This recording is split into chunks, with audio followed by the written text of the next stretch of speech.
اعوذ بالله من الشیطان الرجیم بسم الله الرحمن الرحیم ګرانو او معززو معاصرینو السلام علیکم ورحمت الله وبرکاتو په دې هیله چې سلامت اوسئ. مونږ تاسو تېره ورځ اډیو باندې ما هم یو درس درته اپلوډ کړی و.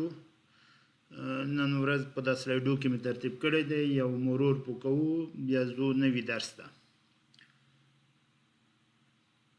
مونږ تاسو پوهیږو چې په عمومي ډول هر عمل د ضرورت په اساس رامنځته کیږي او شخص غواړي چې د هغه په کولو کې تمایل وکړي. دا هم یو ښکاره حقیقت دی چې انسان یو اجتماعي مخلوق دی او نشي کولی چې په انفرادي او یوازیتوب سره ژوند تیر کړي، بلکې مجبور دی چې په ټولنه کې د ټولو خلکو سره یو ځای ژوند وکړي.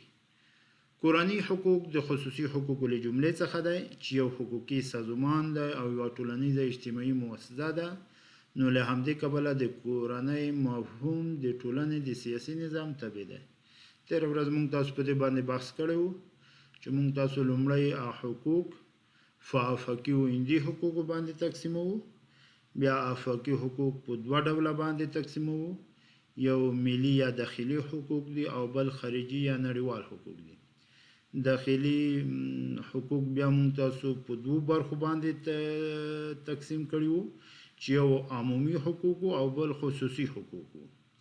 بیا همدغه خصوصي حقوق له جملې څخه د فامیل حقوق هم وجود لري، یعنی تاسو هغه جدول د حقوقو د ویش کتلی شئ که بیا مشکل هغه چا په کار کولی شي زه یې ورته فارورډ کړم او ولیږم.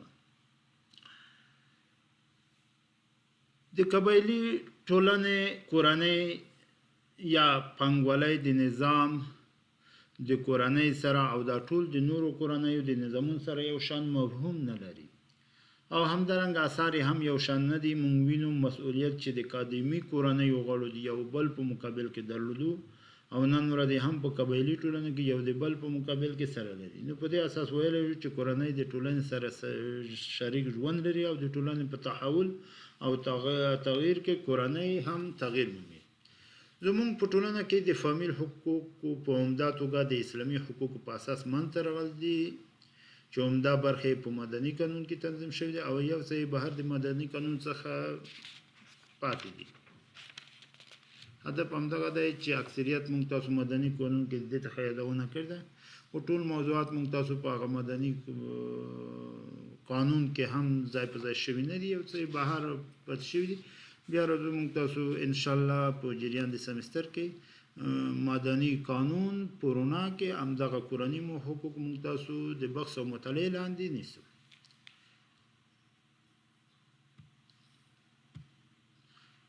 راځو د فامیل او د کورني حقوقو تعریف. د فامیل حقوق عبارت له هغو حقوقو څخه دي چې د یوې کورنۍ د افرادو اړیکې تنظیموي چې د یوه مشترک اصل په اساس رامنځته شوي وي. که چیرې صرف د کورنۍ تعریف کوو نو بیا تعریف په لاندې دی، یو کورنۍ ده او بل د کورنۍ حقوق دي، همدا فرق لري یو د بل سره. یعنی موږ تاسو ویلی چې کورنۍ د هغه اشخاص څخه عبارت ده چې په یوه کورنۍ کې اوسیږي او د یوه مشترک اصل په اساس سره یوځای شوي، او هم کورنۍ په خاصه او عامه تعریف کولی شو. کورنۍ په خاصه معنا عبارت له هغه څه نه ده چې په ټولنه کې د بچیانو، ښځې او خاوند باندې اطلاق کیږي. کورنۍ په عامه معنا عبارت د هغه ډلې نه ده چې وګړي د یو بل نه میراث وړي. په همدې رابطه د افغانستان د مدني قانون په 55مه ماده کې راغلي دي چې کورنۍ عبارت د افرادو د هغه ټولګي څخه ده چې د مشترک اصل په اساس جوړ شوي وي، د بېلګې په ډول لکه مور او پلار، هم په عامه کورنۍ کې او هم په خاصه کورنۍ کې. د دې لپاره چې ښه پوه شو د کورنۍ ډولونه د بحث او مطالعې لاندې نیسو.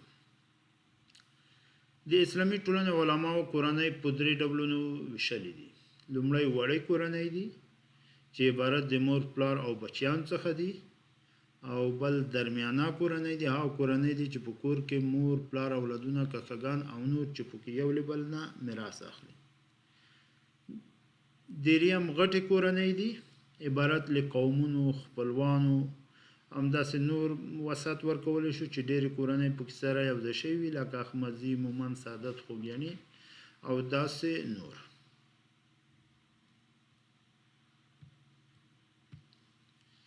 راځو د کورنۍ اهمیت په څه کې دی. د کورنۍ اهمیت موږ تاسو په څلورو مواردو کې د بحث او مطالعې لاندې نیسو. لومړی د ټولنې د تشکیل له حیثه، دوهم د انساني تربیت له حیثه، دریم د اقتصاد له حیثه، څلورم د اساسي قانون له حیثه. لومړی د ټولنې د تشکیل له حیثه، دولت له ټولنې څخه تشکیل شوی او ټولنه له کورنۍ څخه. همدا ټولنه ده چې په نړیواله کچه د یو هیواد هویت څرګندوي او خپلو دولتونو ته د چارو د ښه پرمختګ لپاره اشخاص تربیه کوي. یعنی همدغه کورنۍ ده. یعنی که کورنۍ جوړه وي دولت جوړ دی، او که شخص جوړ وي کورنۍ جوړه ده، همداسې یو د بل سره ارتباط لري.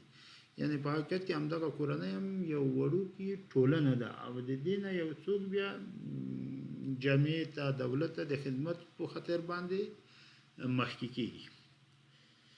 دوهم د انساني تربیت له حیثه، که چېرته د یوې ټولنې اشخاص نیک با مسؤلیته، باسواده او روڼ اندي وي، نو پایله به هم د یو ښه دولت او نظام رامنځته کول وي. خو که برعکس جوړ نه وي، بد وي، نو حالت به هم له کړاوونو ستونزو ډک وي. ځکه ټولنیز اخلاق لومړی له خپله کوره زده کېږي چې اغېز یې بیا پر ټولنه باندې ښندل کېږي یا مرتب کېږي. همدغه یعنی انسان هدف همدغه دی چې همدغه کورنۍ نه دغه ټولنې ته استخدامیږي. که چیرې همدغه کورنۍ جوړه وه، ټولنه جوړه ده، ټولنې چې جوړې وي دولت جوړ دی، همداسې یو سلسله مراتب سره ده. دریم د اقتصاد له حیثه د کورنۍ اهمیت، په لومړی سر کې انسان مجبور دی چې خپل اړتیاوې پوره او په موخه یې څه چارې ترسره کړي. د دې لپاره کورنۍ اړ دي چې خپل غړي محرک او کارنده وروزي، یعنی کار وکول شي تر څو یې ژوند بقا آرام وي او په ټولنه کې د بل پر اوږو بار نه شي. یعنی کورنۍ د دې لپاره مهمه ده چې همدغه ته د اقتصاد هغه لارې چارې چې دی خپل اړتیا پوره کوي هغه هم ور زده کړی شي. څلورم د اساسي قانون له حیثه، دولت د کورنۍ او افراد په تشکیل کې عمده مسؤلیت لري تر څو یې زده کړې او روش حمایه کړي. ځکه چې په ټولنه کې هر وګړی حتمي یوې کورنۍ پورې تړاو لري. که یوه کورنۍ حمایه شوه نو په دې سره به ټولنه حمایه شي. یعنی هدف همدغه دی چې که کورنۍ جوړه شي، سالمه شي، نو موږ به ټولنه جوړه کړې وي. که د کورنۍ سره کومک وشي، که کورنۍ حمایه شي، موږ به په حقیقت کې ټولنې سره حمایت او کومک کړی وي. همدا قسم د افغانستان د اساسي قانون په 450 ماده کې د کورنۍ د اهمیت په اړه وایي چې کورنۍ د ټولنې اساسي رکن دی او دولت تر پاملرنې لاندې ده. دولت د کورنۍ او په ځانګړې توګه د مور او ماشوم د جسمي او روحي روغتیا د تامین، د ماشومانو د روزنې او د اسلام د سپېڅلي دین له احکامو سره د مغایر رسومو د له منځه وړلو لپاره لازم تدبیرونه نیسي. هدف همدغه دی چې د اساسي قانون په 450 ماده کې د کورنۍ د حمایت په مورد باندې هغه مواد ځای په ځای شوي دي. یعنی باید هغې ته ډېره توجه وشي. یعنی اساسي قانون کې چې ذکر شوي دي نو مهمه موضوع ده او د دې څخه باید جدي نظارت وشي. همدغه راز د هیواد په مدني قانون لومړۍ برخه کورنیو حقوقو ته ځانګړې شوې ده چې موږ تاسو انشاءالله بیا په جریان د سمستر کې ټولې مادې هغه بحث لاندې نیسو. یعنی موږ تاسو مدني قانون چې 2414 مادې لري 4 ټوکونو کې وایو، نو کوم ټوک کې چې هغه د کورنۍ حقوقو مربوط موضوعات وي، خصوصا لومړی ټوک هغه د بحث او مطالعې لاندې نیسو.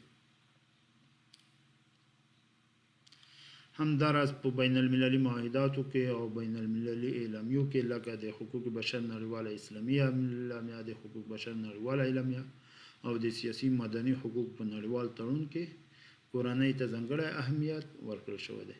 موږ تاسو انشاءالله بیا همدغه باندې به سیمینارونه مو لرو.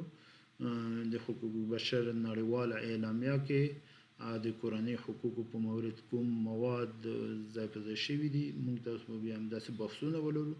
د حقوق بشر نړیواله اعلامیه کې د سیاسي مدني حقوق په نړیوال تړون کې همدارنګه د ملګرو ملتونو سازمان په منشور کې او نور به موږ تاسو بیا د بحث او مطالعې لاندې ونیسو.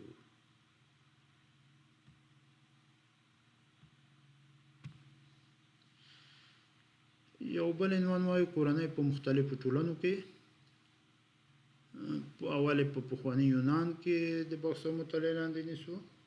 په یونان کې مختلفې کورنۍ وي چې هر یوې ځان ته رسوم لرل او د مذهبي اصولو په اساس فامیل استوار و او پدرسالاري وه، یعنې د ښځو په پرتله پکې نارینه‌وو ته ډېر ارزښت ورکړل شوی و او کورنۍ متشکله وه د هغه خلکو څخه چې د هغوی اجداد او نیکونه به یو. دغه راز په روم کې هم ښځو ته په کم ارزښت کتل کېدل او د مذهبي اصولو په اساس کورنۍ جوړه شوې وه او نارینه د کور د مشر او همدارنګه د معبود په توګه ګڼل کېدو او فامیل متشکل وو له غلامانو، دهقانانو، کنیزانو او مزدورانو څخه. زوی او لمسی مطرح نه و ځکه چې هلته ازادې رابطې وجود درلودو.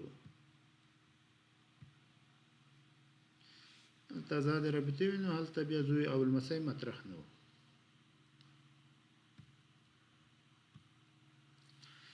د عربو د جاهلیت په ټولنه کې هم له ښځو سره د بد چلند روحیه پیاوړې وه، یعنې په هغه کې فامیل د نارینه‌وو څخه متشکل و، یعنې ښځو ته د بشریت په صفت قایل نه و. په یادو پورتنیو ټولو ټولنو کې هېڅکله هم د بشریت عاطفه نه وه موجوده او نه یې د بشریت غوښتنو ته قانع کوونکی ځواب ویل دی.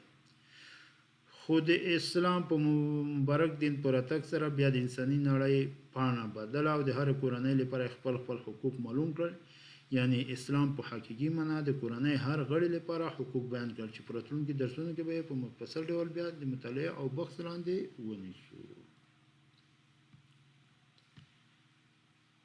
راځو بل عنوان ته د کورنۍ حقوقو منابع څه شی دي. لومړی منابع چې د دې نه ډېره استفاده شوې ده اسلامي فقه ده، دوهم اساسي قانون دی، موږ تاسو چې همدلته بحث وکړو وایي، دریم مدني قانون دی، څلورم عمومي عرف دی، پنځم نړیواله اعلامیه او میثاقونه. دا ټول موارد بیا موږ تاسو وایو، یعنی موږ تاسو که نکاح وایو یا طلاق وایو یا د اولادونو حقوق وایو یا د والدینو حقوق وایو، موږ تاسو د اول اسلامي فقه کې ګورو او بیا یې که هغه کې یا په هغه مورد کې دلته څه شی موجود نه ول، اساسي قانون ګورو، مدني قانون ګورو، عمومي عرف، نړیواله اعلامیه او میثاقونه ټول په نظر کې نیسو. د هغې په اساس باندې موږ تاسو کورني حقوق د بحث او مطالعې لاندې نیسو. ټول موارد بیا هغه کېږي اساسي قانون هر موضوع کې یا مدني قانون، عمومي عرف څه وایي، نړیواله اعلامیه او میثاقونه او اسلامي فقه په دې کې څه وایي، ټول د بحث او مطالعې لاندې نیسو. بل یې عنوان لرو د کورنۍ حقوقو د تدریس هدفونه څه دي، کوم اهداف لري. موږ دلته چې ذکر کړي دي په دې چپټر کې د کورنۍ حقوقو د تدریس هدفونه موږ درې هدفونه ذکر کړي دي. لومړی هدف د کورنۍ حقوقو د تدریس په اساس موږ کولی شو چې تر یوې اندازې پورې د اسلامي فقه او مدني قانون په مورد کې معلومات ترلاسه کړو، یعنی که موږ په کامله معنا باندې همدغه کورنۍ حقوق وویل وملوستل، موږ به د اسلامي فقه سره آشنا شو او همدا قسم د مدني قانون چې 2414 ماده معلومات به هم حاصل کړي. یعنی کورنۍ حقوقو موضوعات ډېر قوي موضوعات دي، موږ مجبور یو چې اسلامي فقه ته موږ لاړ شو، هغه مطالعه کوو، کله چې مطالعه کې یو اندازه معلومات مو حاصل کړي. همدا قسم مدني قانون کې هم موږ تاسو معلومات حاصلولی شو. دوهم هدف د کورنۍ حقوقو د تدریس همدغه دی چې د مدني قانون او اسلامي فقه د زده کړې په اساس موږ سالمه کورنۍ جوړولی شو چې د اخلاقي فساد مخه به یې نیولې. که چېرې موږ مدني قانون او اسلامي فقه په کامله معنا باندې زده کړو، موږ به یو سالمه کورنۍ منځته راوړو او د دې په اساس به موږ اخلاقي فساد مخه هم نیولې وي. دریم د کورنۍ حقوقو د تدریس هدف همدغه دی چې اسلامي فقه او مدني قانون موږ د جهان د نورو حقوقي سیستمونو له مدني قوانینو سره مقایسه کوو او د اسلام مبارک دین کاملوالی را په ګوته کوي.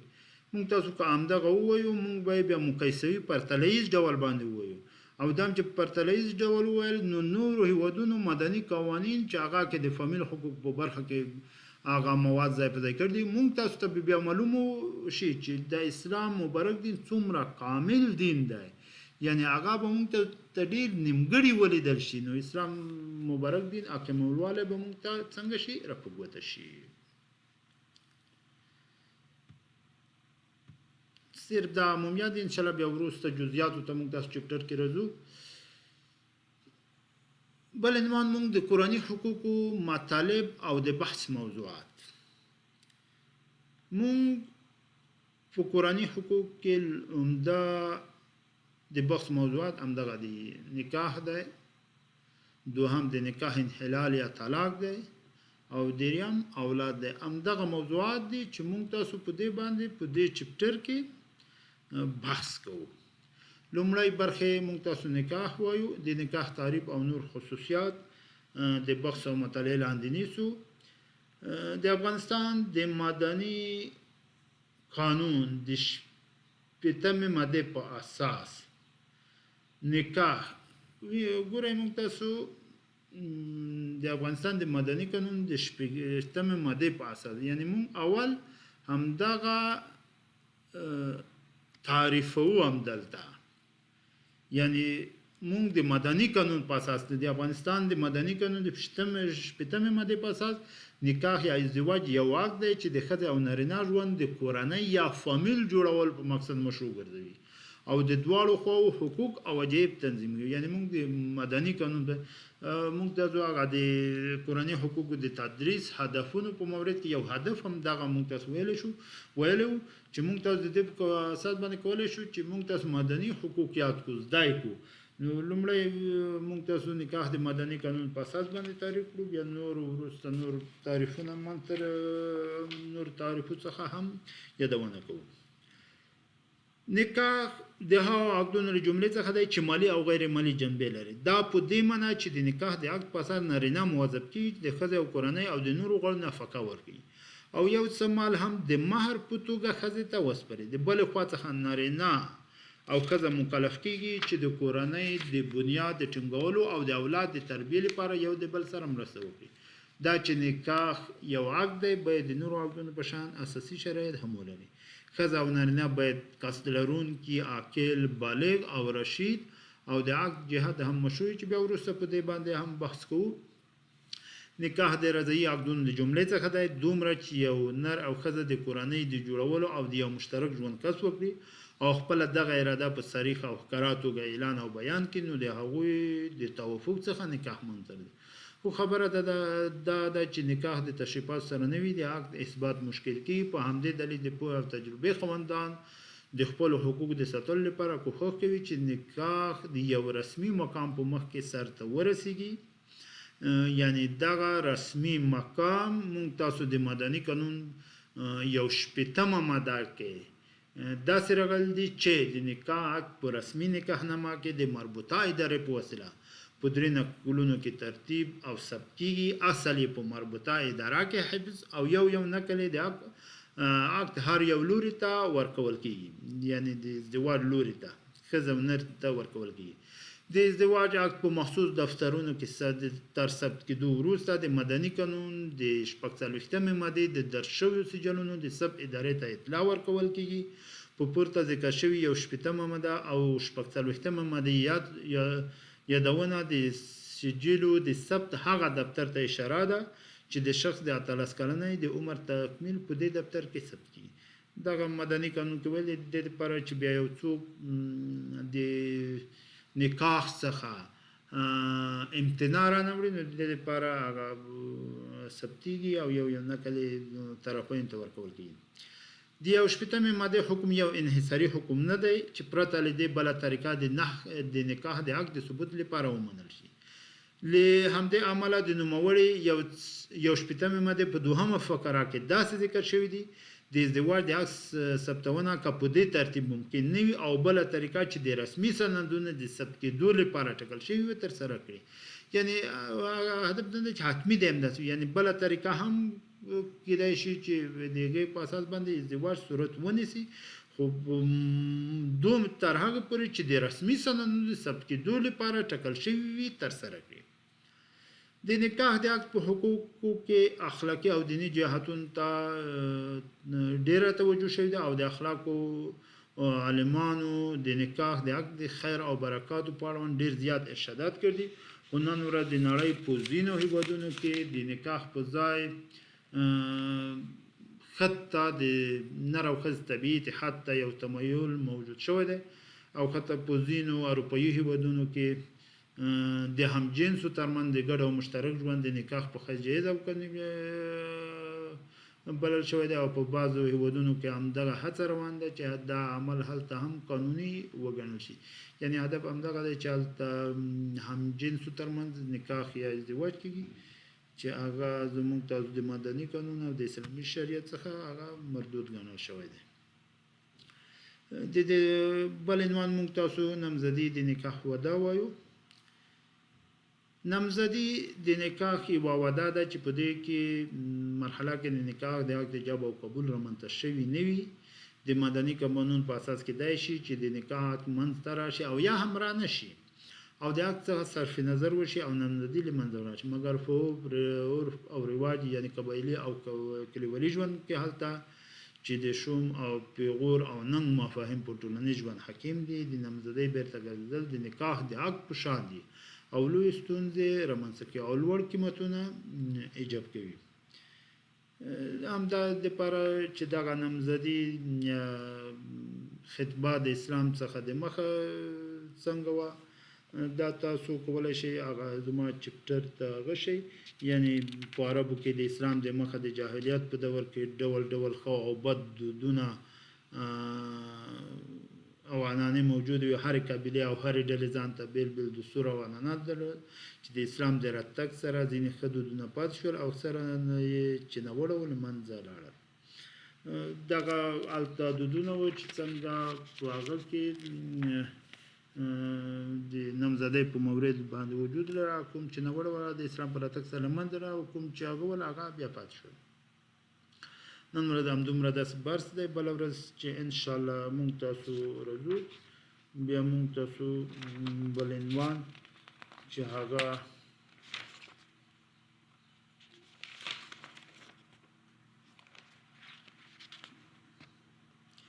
د وعدې د صحت شرطونه دي هغه د بحث مطالعې لاندې نیسو. تر هغه پورې په لوی خدای مهربانه پاک سپارم.